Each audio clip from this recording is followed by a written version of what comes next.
Kad tava dzīve sabrūk drumstalās, ir tikai 3 iespējami rīcības scenāriji. Kad tās doktrīnas, ar kurām tu esi uzaudzis un sludinājis ar lielu pārliecību, pēkšņi tu atklāji, ka tie ir maldi. Kad tavi ticības varoņi pēkšņi tavās acīs kļūst par šarlatāniem un maldu mācītājiem un vilkiem avju drēbēs. Ko gan darīt? Kā gan rīkoties? Ir tikai 3 varianti. Pirmais ir turpini darīt to, ko darīji iepriekš, un vienkārši esi liekults. Jo tas tev ir izveidojis ērtu dzīvi, un tā ir labāk, un tā ir mierīgāk, tāpēc vienkārši turpini tā, kā bija, un noklusini savu sirdi un arī sirdsapziņu.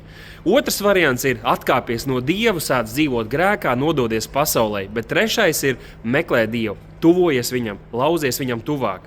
Es uzaugu ar lielu pārliecību, ka šis evaņģēlijs, kuram es ticēju, bija patiesais.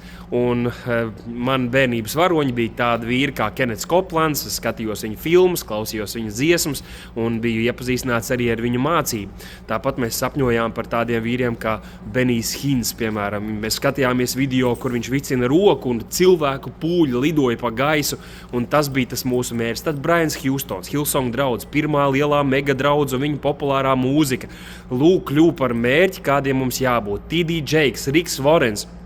Pēc tam es gribēju būt kā Stevens Furtiks. Visi šie bija elki, šie maldu mācītāji, šie vilki avju drēbēs bija elki manā dzīvē, kuriem man bija jābūt gataviem pateikt, nē, man bija jābūt gatavam tos nocirst, pāraut jebkādas saites ar viņiem, ar viņu mācībām un jāmeklē to kungu, lai izprastu, kāds ir viņa prāts un dzīvotu saskaņā ar to. Un, draugi, tā kā tas bija vecajā derībā, tā arī šodien. Ja tu gribi patiesi sekot Kristum, tad arī šodien aicinājums ir tieši tāds pats.